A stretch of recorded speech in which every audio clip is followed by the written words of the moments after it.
Stop using the law of attraction right now. Welcome to Spirita Vivo. Are you outraged when you hear this? Perhaps you think to yourself, how can anyone say such a thing?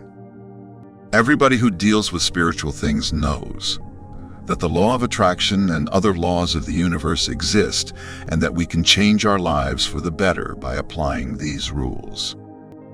There are enough proofs. I want to share with you an insight in this podcast about why using the law of attraction in a wrong way does not produce success, and what you can do better to manifest successfully. This information could change everything about using the law of attraction. You probably haven't had any real success so far in applying the law of attraction, especially in manifesting it. I want you to know that this information I'm about to give you may be the very reason, the missing piece of the puzzle, why it is not working yet, and why you may already be discouraged. First of all, let me tell you one thing. It's not your fault.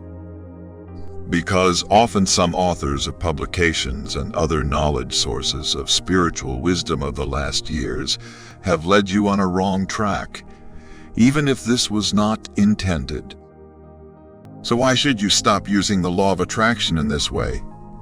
If you have had no success with it so far, the answer is seemingly contradictory and shocking at the same time. Using the law blocks your manifestation, as most of us do. Let me put it another way. Manifesting in a certain way is the unwanted cause of not attracting the things you desire into your life. What do I mean by this?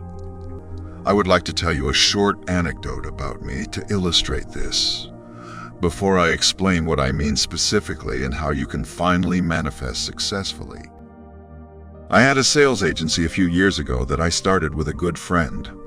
The first months were hard. We hardly had any deals and the failures tormented us, but we attended seminars and studied books. We wanted success and we had to acquire the necessary knowledge. So we literally absorbed information about the art of selling. The first deals were not long in coming, but we continued to work hard, usually much longer than 12 hours each day. You have to fight, and only fighters deserve victory. That's how we motivated ourselves. Even in my personal life, I thought I had to constantly fight with life's adversities. You have to conquer every challenge. That was my mindset. That was how I was raised. But my body was giving me warning signals, and I realized that I had to change something or I would completely ruin my health, or worse would happen. I had reached a point where I was completely exhausted and no longer felt like fighting. I had a deep need to just relax, to let go, to just feel good. And so I began to think. I changed my fiction. Instead of sales books, I looked for books that took a completely different approach to life. And so I came across spiritual books, including books on the law of attraction. But then what did I do? The mindset of the fighter got burned into my head. I tried to apply this belief system of perpetual struggle to the laws of the universe, to the law of attraction, because I knew from selling that you can force success. As I said in a previous podcast, the law of attraction means that you attract who you are into your life. Because the law says that like attracts like, and eventually energy is cast into form, causing energy to materialize. Charles F. Hannell describes this so beautifully in his book, The Master Key System. I soon realized that my fighter mentality was preventing me from immersing myself in the spiritual world. I needed to develop a different understanding in order to actually apply the law of attraction. So I read a lot of books and attended seminars. I immediately understood what I was doing incorrectly. I was bringing the energy of my former world, which included a lot of pressure and struggle, into my present-day spiritual one. This is not going to work. Getting back to the topic of this podcast, why the law of attraction doesn't work, I had sat down in the chair several times a day and in a tense posture with squinted eyes and a combative attitude. I tried to attract wealth into my life. One can say better, I wanted to force wealth. Today, I have to smile about how I convinced myself that I was rich at that moment, because it was obvious that I didn't believe it myself. That's how I sat there every day. I think you see where the problem is with that. Because the obsessive focus on wanting to use the law of attraction meant that not only did it not work, but it was counterproductive. Now I'm getting to what this is really about and how I solve the problem. Soon I understood that ultimately it is about the energy behind it. It's saying, I want to use the law of attraction. Or in other words, saying to myself, with a curious look, okay, this is a new possibility. I'll give it a try. You approach it with a lightness, with a relaxation, and you're happy to just try it out. Very importantly, you're not attached to a result. You're not expecting a result. Let it go. That is the big key. Letting go of the result. Most people who find their way to the laws of the universe or directly to the law of attraction have something they want to change. These people have a challenge or a problem that needs to be solved. But what often comes out of that is a form of attachment, saying to themselves, I want it to change. I absolutely need this one dream partner.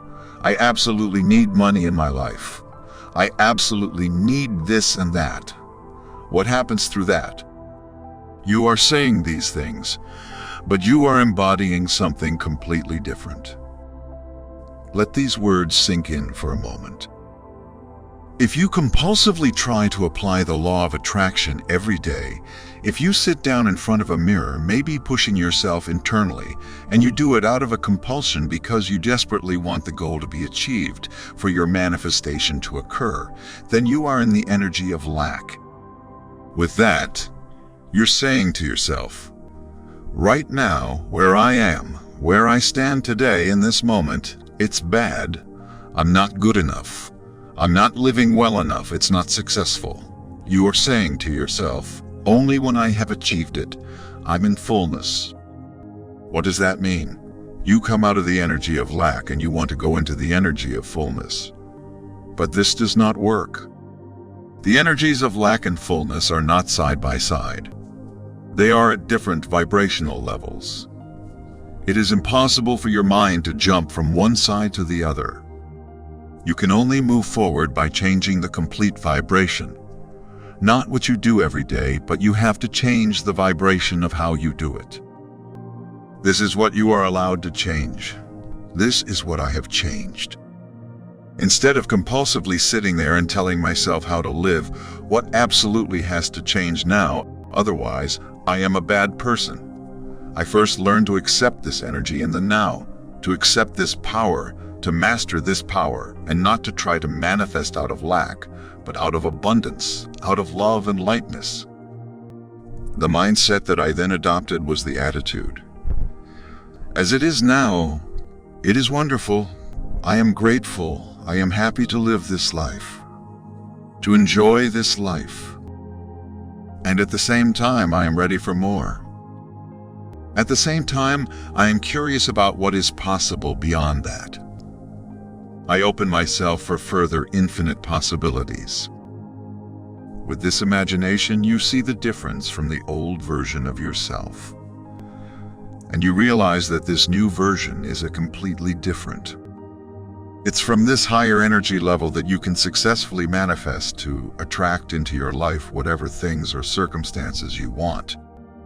Then you will never meditate compulsively again, but you will meditate out of joy and curiosity. You will meditate with relaxation and joy, in joyful anticipation of what positive things the universe has in store for you. You will not say affirmations again with pressure, but you will say affirmations to yourself out of a feeling of happiness, because from your deepest heart you feel this new positive energy. That is the goal, where we want to get to. You allow that even if everything would remain as before, you would still be grateful in abundance and happiness. This is the warning I spoke about at the beginning because many fall into this trap in the first steps in applying the laws of the universe. In the law of attraction, I myself fell into this trap. Now you have the solution. The main thing is to do things that already feel full, where you already feel this lightness, this love. Become a master of your life. Good luck on the way to your new high. If this podcast inspired you and you liked it, feel free to give us a thumbs up and subscribe to our channel to never miss an episode.